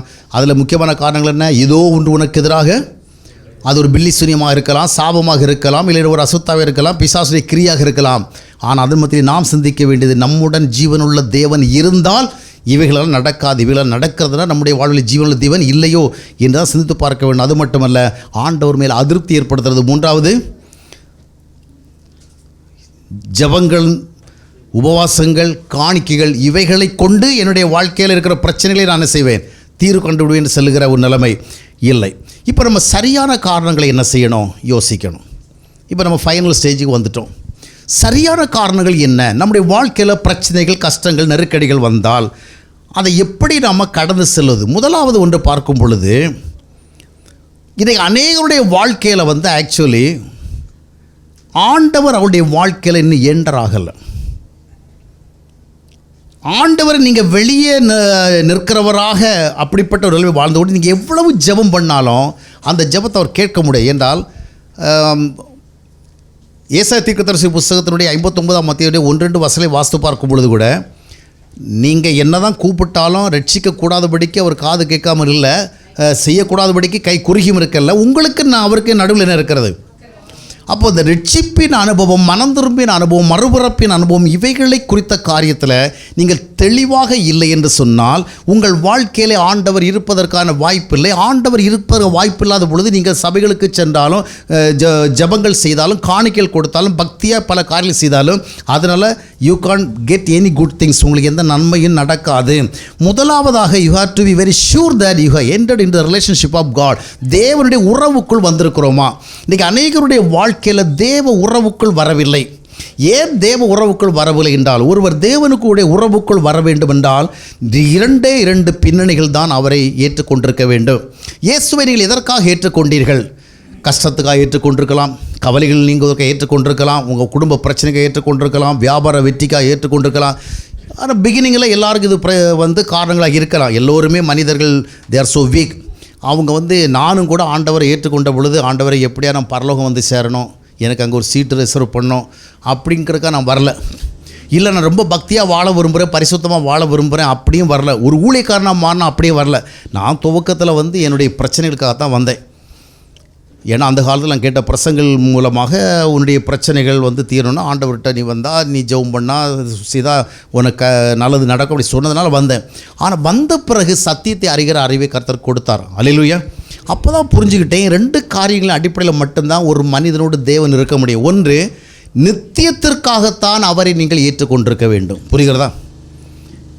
ஏன்னா God gives us an eternal hope. இதைத்தான் யோவான் 3 சொல்கிறது. தேவன் தம்முடைய உறைபெறான குமாரனை விசுவாசிக்கிறவள் எவர்களோ, எதுக்காக விசுவாசிக்கிற விசுவாசிகள் எவர்களோ அவர்கள் கெட்டு போகாமல் நித்திய ஜீவனை அடையும்படிக்கு. அப்போ இயேசு கிறிஸ்து கொடுக்கப்பட்டதனுடைய மிகப்பெரிய நோக்கம் எது? நித்திய வாழ்வு. நிலையற்ற உலக வாழ்வினுடைய சில உதவிகள் அல்ல, நித்திய வாழ்வு. அப்போ ஒன்று, நித்திய வாழ்வில் பங்கடைவதற்காக. இதை யாருமே துவக்கத்திலேயே ஐயோ எனக்கு பரலோகத்துக்கு போக ரொம்ப ஆசையாக இருக்குது, எனக்கு நித்தியம் ரொம்ப ஆசையாக இருக்குது அப்படின்னு வரமாட்டாங்க. கஷ்டம் பிரச்சனைலாம் வருவாங்க. ஆனால் வந்த பிறகு நமக்கு சத்தியம் என்ன செய்ய வேண்டும்? அறிவிக்கப்பட வேண்டிய. நிறைய ஊழியக்காரங்க என்ன சொல்லணும்னா, பிரச்சனை சொல்லி மக்களை நம்ம ஒரு நாள் என்ன செய்வோம், இங்கே கொண்டு வந்துட்டு இயேசுனாரை இன்ட்ரோடியூஸ் பண்ணிட்டு அப்புறமா அவங்களுக்கு மற்ற டாப்பிக்கை பேசலான்னு. ஆனால் நடக்கிறது என்ன? முதலாவது அவங்களுக்கு பிரச்சனை பற்றி சொல்லி தான் அழைச்சிட்டு வரோம். அதுக்கு பிறகு தொடர்ந்து அவங்க எத்தனை வருஷம் நம்ம சபைகளில் இருந்தாலும் அவங்களுக்கு தொடர்ந்து நம்ம கொடுக்குற பிரசங்கம் என்ன? பிரச்சனை மாறும் சொல்கிறமே ஒழிய அந்த இட்டர்னல் ஹோப்புக்கு நேரம் அவங்களை கொண்டு போகிறது கிடையாது. அருமையானவர்களே, தேவகுமாரன் உங்களுக்கு எதுக்காக கொடுக்கப்பட்டாருன்னா, நீங்கள் இந்த உலகத்தில் வாழப்போகிறது கொஞ்ச காலம்தான். இந்த கொஞ்ச காலம் வாழகிற போகிறபடியே நித்தியமாக வாழப்போகிற உலகத்திற்கு நீங்கள் என்ன செய்யணும்? ஒரு அஷூரன்ஸை நீங்கள் பெற்றுக்கொள்ள வேண்டும். அப்போது அதற்காக கொடுக்கப்பட்ட அவரை நீங்கள் பெற்றுக்கொள்ள வேண்டும். எதற்காக பெற்றுக்கொள்ள வேண்டும்? நித்திய வாழ்விற்காக. குமாரனை உடையவன் ஜீவனை உடையவன். இரண்டாவதாக ஆண்டோடைய நோக்கம், யாருடைய வாழ்வில் தேவன் வருவார் என்றால், இந்த உலகத்தில் நித்தியத்தில் வாழப்போகிறதுக்கு முன்னாடி நம்ம கொடுக்கப்பட்ட காலங்களை என்ன செய்ய வேண்டும்? கர்த்தருக்காக வாழணும். கர்த்தரை பிரதிபலிக்கிற ஒரு வாழ்க்கையை வாழ்வதற்காக, கர்த்தருக்கு சாட்சியாக வாழ்கிற வாழ்க்கை. இந்த 2 நோக்கம்தான். உலகத்தில் வாழ்கிற நாள் வரைக்கும் நான் கர்த்தருக்கு சாட்சியாக இருப்பேன், கர்த்தரை பிரதிபலித்து வாழ்வேன். அதற்காக தான் அவர் பிள்ளைகளாக்குகிறார். பிள்ளைகள் தான் அவரை சரியாக பிரதிபலிக்க முடியும் என்பதற்காக. இந்த 2 நோக்கம் சார்ந்து அநேகருடைய வாழ்க்கை இயேசுவை ஏற்றுக்கொள்ளவில்லை. அநேகர் ஏற்றுக்கொண்டது ஒரு பக்தியைத்தான், இயேசுநாதர் மேலே வைக்கிற ஒரு விசுவாசத்தை பெற்றுக்கிறாளே என்று உண்மையாக இயேசு கிறிஸ்துவ அவள் வாழ்க்கை என்ன செய்யலை, பெற்றுக்கொள்ள. எனவே நீங்கள் உங்களுடைய மறுபிறப்பின் அனுபவத்தை செக் பண்ணணும். உங்கள் வாழ்க்கையில் என்டர் ஆகிட்டாரா ஆண்டவர்? என்டராகாதபடிக்கு நீங்கள் எவ்வளவுதான் அந்த பக்தியை வச்சுருந்தாலும், எவ்வளவுதான் காணிக்கை கொடுத்தாலும் அதனால் என்ன செய்ய ஆகாது. அப்போ முதலாவது நித்திய நம்பிக்கை சார்ந்த, அதற்காக அவர் அழைக்கணும் இல்லையா? பாவ விடுதலைக்காக நம்ம அவரை அழைக்கிறோம். இப்போ இயேசுநாதர் நினைக்கிற வேளையில் முதலாவது உங்களுக்கு என்ன யோசனை வரணும் தெரியுமா? அப்போ தான் நீங்கள் சரியாக அவரை கூப்பிடுன்னு அர்த்தம். பாவத்திலிருந்து விடுவிக்கிறவராக நீங்கள் இயேசு கிறிஸ்துவ வாழ்க்கையில் ஏற்றுக்கொண்டிருந்தால் ஒவ்வொரு சூழல் வருகிற பொழுது நீங்கள் முதலாவது யாரை தான் நினைப்பீங்க? அவரை தான் நினைப்பீங்க. ஏன்னா அவர் பாவத்திலிருந்து என்னை விடுவித்தார். இப்போ எனக்கு சில பாவம் சில பிரச்சனைகள் அது வருகிற பொழுது நான் உடனே அவரை பார்க்குறேன். அவர் பார்க்குறவள என்னுடைய முதல் பார்வை இதுவாக இருக்குது.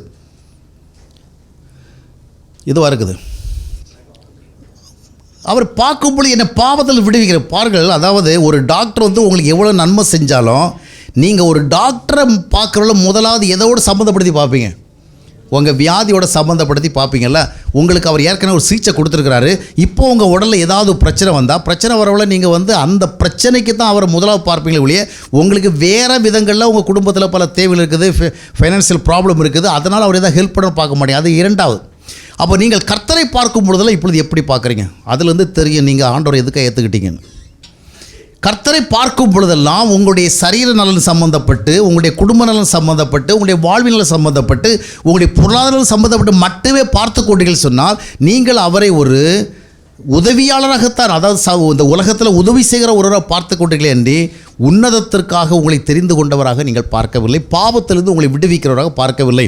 எனவே நீங்கள் உண்மையாக இயேசு கிறிஸ்துவ உங்கள் வாழ்க்கையில் ஏற்றுக்கொள்ள வேண்டும். அவரை உங்களுடைய வாழ்விலை பெற்றுக்கொள்ள வேண்டும். நித்திய நம்பிக்கை சார்ந்தவரை ஏற்றுக்கொள்ள வேண்டும். இரண்டாவது, இந்த உலகத்தில் வாழ்கிற அவருக்காக அவருக்கு சாட்சியாக வாழ வேண்டும். இந்த விதமாக ஏற்றுக்கொள்கிற பொழுது ஆண்டவர் உங்களுடைய வாழ்க்கையில் இருப்பார்.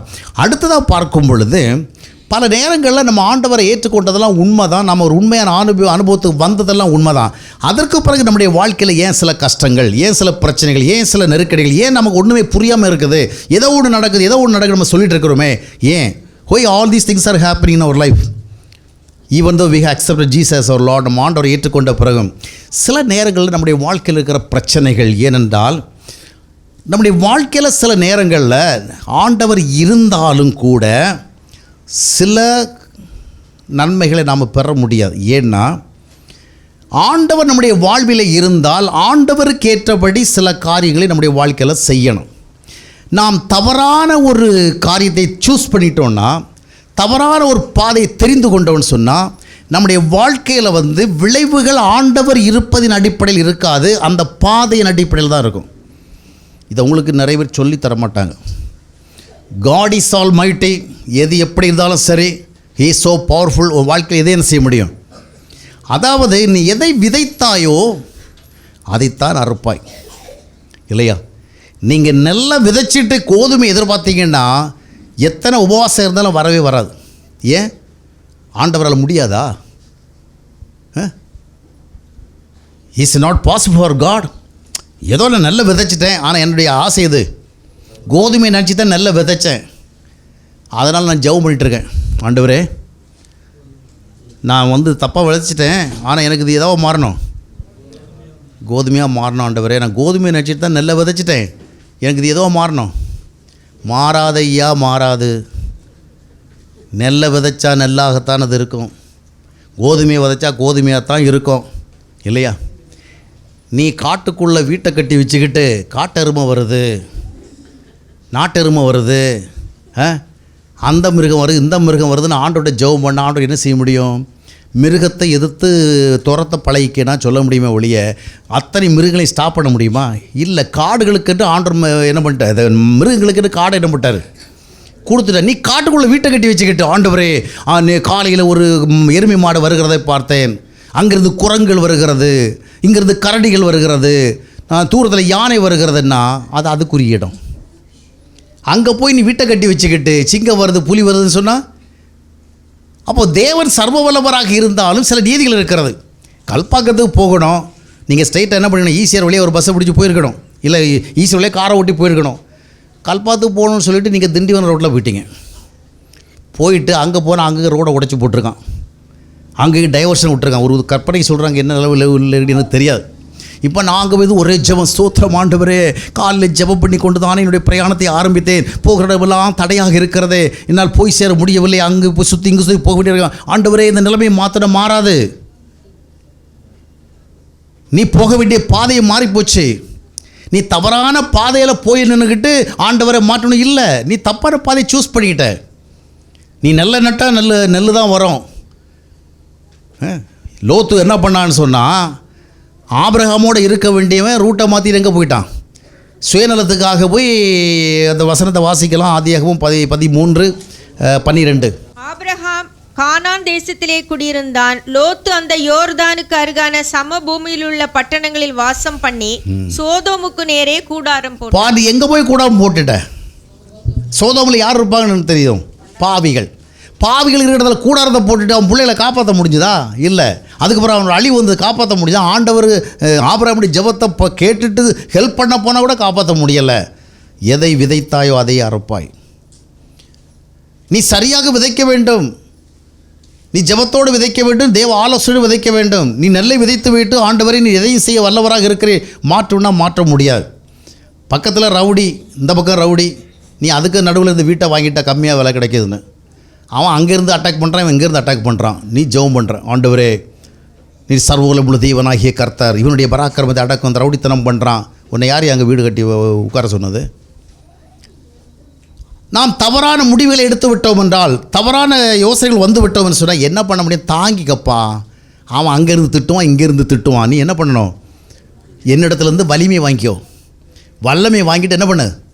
சகிச்சிக்க. அந்த பொம்பளை அந்த மாதிரி பேசுகிறா, அந்த பொம்பளை இந்த மாதிரி எல்லாம் பேச தான் செய்வார். நீ அந்த மாதிரி தானே வீடு பார்த்துட்டு போயிருக்க. நீ அந்த மாதிரி தான் வீடு பார்த்து போயிருக்க. இது நடக்கும். உனக்கு நான் தரப்போகிறது என்ன?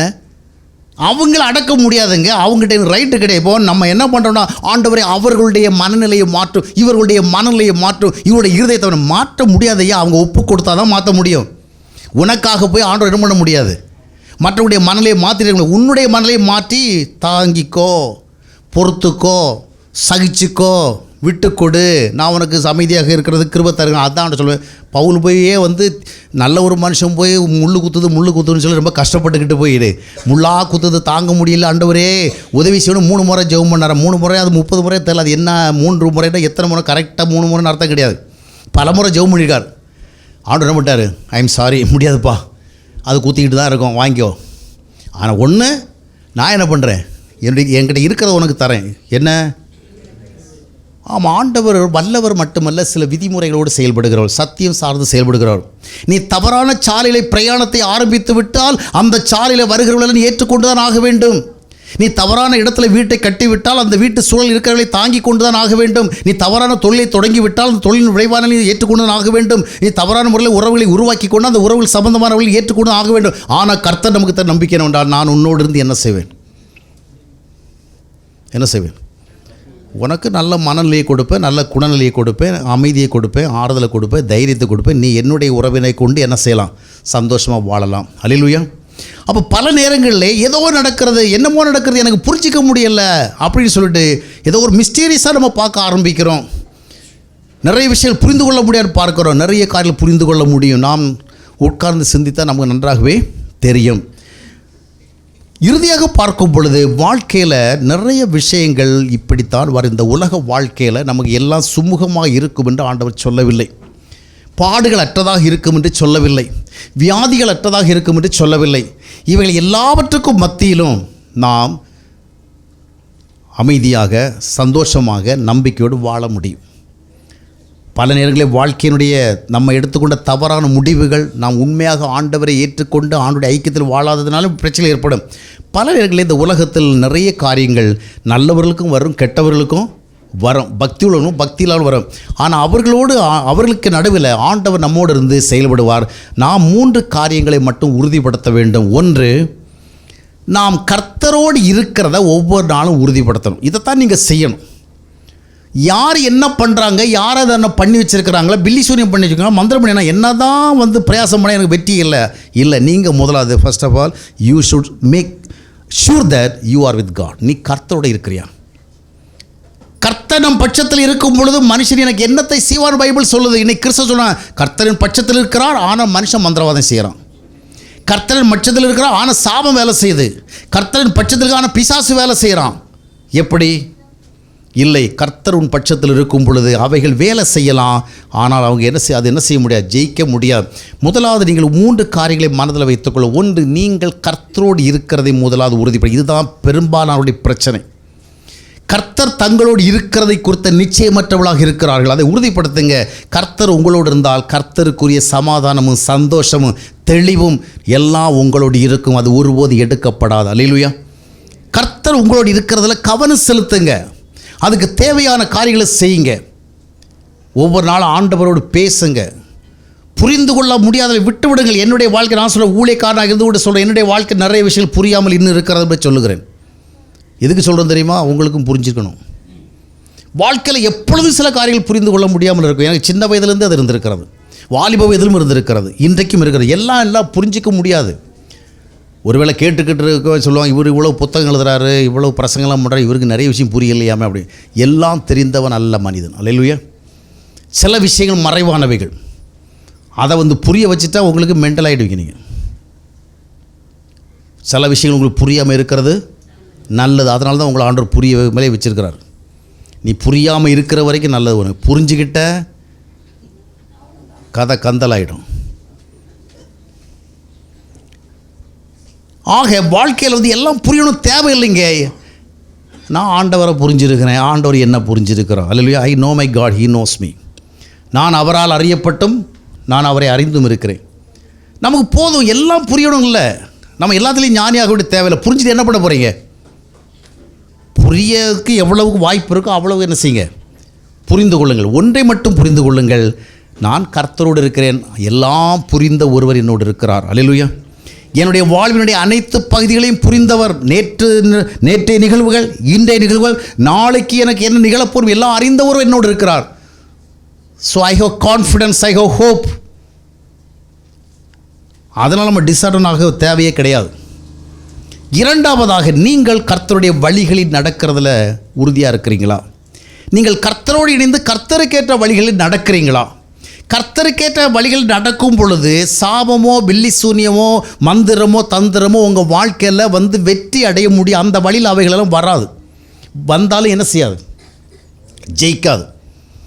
நீங்கள் ஆண்டவருடைய வழியில் நடக்கிற, ஆண்டவருடைய ஐக்கியத்தில் வாழ்கிறேன். இரண்டாவது, ஆண்டவருடைய வழிகளில் நடக்கிறேன். இதில் நீங்கள் உறுதிப்படுத்திக்கிறேன்னு சொன்னால் உங்கள் வாழ்க்கையினுடைய பெரும்பாலான பிரச்சனைகள் தீர்ந்தது. உங்களால் புரிந்து கொள்ள முடியாதவைகளெல்லாம் யோசித்து பார்க்காதருங்கள். நீங்கள் யார் யார்கிட்ட அதை வினவிக் கொண்டாருங்கள். இது ஏன் எனக்கு நடக்குது? எனக்கும் நிறைய பேர் ஃபோன் பண்ணுவாங்க, அவங்களுக்கு தெரியாது நிறைய விஷயம் எனக்கும் தெரியாதுன்னு. அவங்க நினச்சிக்கிறேன் பிரதருக்கு எல்லாம் தெரியும். ஏன்னா நிறைய ஊழியர்கள் அப்படி தான் ஏமாற்றிட்டு இருக்கிறாங்க. எல்லாம் அவங்களுக்கு தெரிஞ்சவர் என்ன பண்ணுறாங்க, பொய் சொல்லிகிட்டு இருக்கிறதுனால இல்லாத பொல்லாதெல்லாம் சொல்லி விட்டுறாங்க. எல்லாம் எனக்கு தெரியும் அப்படின்ட்டு. இப்போ ஒரு டாக்டர் சில டாக்டர் ஹம்பிள், அவர் சொல்ல இந்த நோய் என்னால் என்ன பண்ண முடியாது.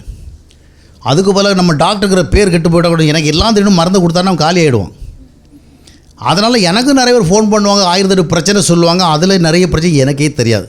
எனக்கு தெரிஞ்சதெல்லாம் நீங்கள் கர்த்தரோடு இருந்தால் இந்த மாதிரி இருக்காது. அந்த காரணத்தை சொன்னால் ஏற்றுக்க மாட்டாங்க. நீங்கள் கர்த்தருடைய வழிகளில் நடந்தால் இதெல்லாம் உங்களுக்கு பிரச்சனையாகவே இருக்காது. எனவே புரியாதவர்கள் 1000 இருக்கட்டும், புரிந்து கொண்ட அனுபவத்தோடு வாழுங்கள், புரிந்து கொண்ட கர்த்தரோடு வாழுங்கள், புரிந்து கொண்ட விசுவாசத்தோடு வாழுங்கள். கர்த்தர் உங்களுக்கு எப்பொழுதுமே அனுகிரகம் செய்கிறவர், உங்களுக்கு சாதகமாக இருக்கிறவர். கர்த்தர் பட்சத்தில் இருக்கும்போது மனுஷன் என்னத்தை செய்வான், செய்யவும் செஞ்சுட்டு தான் இருப்பா. தாவீது சொல்கிறார்களா, கர்த்தர் பட்சத்தில் இருந்தால் மனுஷன் செஞ்சானா செய்யலையா? சவுல் தொடங்கி எத்தனையோ பேர் அவனுக்கு எதிராக செய்தார்கள். எல்லாம் செய்வாங்க ஐயா, ஆனால் ஜெயிக்க மாட்டாங்க. அவங்க நம்மளை வீழ்த்த முடியாது. அதான் காப்பாற்றணும். நீ யாரோ தாக்குதல் நடத்துகிறதே பார்த்துருக்கக்கூடாது. உன்னை வீழ்த்தி விட்டாங்களா, அதை தான் பார்க்கணும். ஆக கர்த்தருடைய வழியில் நடக்கிறத கன்ஃபார்ம் பண்ண. மூன்றாவதாக, இந்த விதமாக இருக்கும் பொழுது எதிர்கொள்வதற்கான வழிகளை அவரவர்களுடைய வாழ்வின் சூழலிலே ஆண்டவர் அவரவர்களுக்கு அறிவிக்கிறார். மகனே, இந்த சூழலில் நீ எந்த மாதிரி நடந்துக்கணும், என்ன செய்யணும், நான் உனக்கு சொல்லித்தரேன் கேளு. அவ்வளோதான். ஊழியக்காரங்களாம் எல்லாம் சொல்லிக் கொடுக்க முடியாது. நீங்கள் என்கிட்ட உங்களுடைய 1008 பிரச்சனைகளை சொல்லி இதுக்கு என்ன வழின்னு சொன்னால் ஒரு வழி தான் சொல்லு. என்ன வழி? கர்த்தர் தான் வழின்னு சொல்லுவேன். அந்த கர்த்தரோடு நீங்கள் நடந்தால் தான் அவர் வழி சொல்லிக் கொடுப்பார். நான் உனக்கு போதித்து நடக்க வேண்டிய வழிகளை உனக்கு காண்பிப்பேன். எதிர்கொள்ளும் வழிகள் என்ன பிரதர்? எப்படி அந்த பிரச்சனை எதிர்கொள்வது? நீங்கள் கர்த்தரோடு உள்ள ஐக்கியத்தை உறுதிப்படுத்துங்கள். நீங்கள் கர்த்தருடைய வழிகளில் நடப்பதற்கு உங்களுடைய மனதை ஈடுபடுத்தி கர்த்தருடைய கிருபை கேளுங்கள். இப்பொழுது அவர் உங்களுக்கு வழி சொல்லிக் கொடுப்பார். அல்லேலூயா. அவர் வழி சொன்னால் மட்டும்தாங்க உங்களுக்கு சரியான வழியாக இருக்கும், உங்கள் பிரச்சனை தீர்வு கிடைக்கும். எத்தனை ஊழியக்காரங்க சொன்னாலும் அது சரியான வழிகளாக இருப்பதில்லை. உங்கள் வாழ்வின் சூழல்களை முழுமையாக தெரிந்து கொண்டவர் கர்த்தர் மட்டுமே. அவர்தான் உங்கள் சூழலுக்கு ஏற்றபடி உங்களுக்கு வழிகாட்டுவார், நிச்சயமாக வழிகாட்டுவார். ஒவ்வொரு நெருக்கடி சூழல்களையும் கடந்து போக வழி காட்டுவார். நீங்கள் ஒவ்வொரு நாளும் கடந்து போயிட்டு தான் இருப்பீங்க. அவர் உங்களை நடத்தி சென்று கொண்டே இருப்பார். அவர் உங்களுக்கு ஆலோசனை சொல்லிக்கொண்டே இருப்பார். எனவே இந்த கர்த்தரை சார்ந்து வாழுங்கள். புரியாதவைகள் மேலே மனதை வைத்து கொண்டு உங்களுக்குள்ளே குழப்பமடைந்து கொண்டு பதட்டமடைந்து கொண்டு வாழாதபடிக்கு அனைத்தையும் புரிந்து கொண்ட ஒரு ஆண்டவரின் வாழ்வில் இருக்கிறார் சொல்லி அவரையே சார்ந்து கொள்ளுங்கள். அவரையே சார்ந்து கொள்ளுங்கள். அவர் உங்களை ஒவ்வொரு நாள் நடத்துவார். ஒருபோதும் உங்களை கைவிட மாட்டார். அவர் என்றென்றைக்கு உண்மையுள்ள தேவன். கண்களை மூடி நாம் செபிப்போம். எங்களை நேசிக்கிற அன்பின் ஆண்டவரை இந்த நாளிலும் கூட எங்களோடு பேசின எல்லா வார்த்தைகளுக்காக நன்றி செலுத்துகிறோம். கேட்ட வார்த்தைகளின்படி எங்களுடைய வாழ்வின் சூழல் எல்லாவற்றையும் நாங்கள் உறுதியாக சந்திக்க எங்களுக்கு கிருபை தாரும். தனிப்பட்ட சூழல்களிலே ஒவ்வொரு விதமாக பாதிக்கப்படுகிற பொழுது அவளது எவ்விதமாக உணர்வாள் என்பது உமக்கு தெரியும். அவரவருடைய சூழலிலே நீர் ஒருவரே பதில் சொல்ல இயன்றவராக இருக்கிற அப்படின்னாலே கர்த்தர் ஒவ்வொருவரோடு கூட இருந்து ஒவ்வொருவரும் கர்த்தாவை உம்மிடத்திலிருந்து வருகிற சந்தோஷத்தினால் சமாதானம் நிறைவடையும்படியாக உம்முடைய நித்திய பங்கிற்கு அவர்கள் தகுதியாக இருக்கும்படியாக அவள் எல்லோரையும் வழி நடத்தும் ஆசிரியம் பெரிய காரியங்களை செய்யும். ஆண்டவராய் இயேசு கிறிஸ்து நாமத்தில் ஜெபிக்கிறோம் நல்ல பிதாவே, ஆமென்.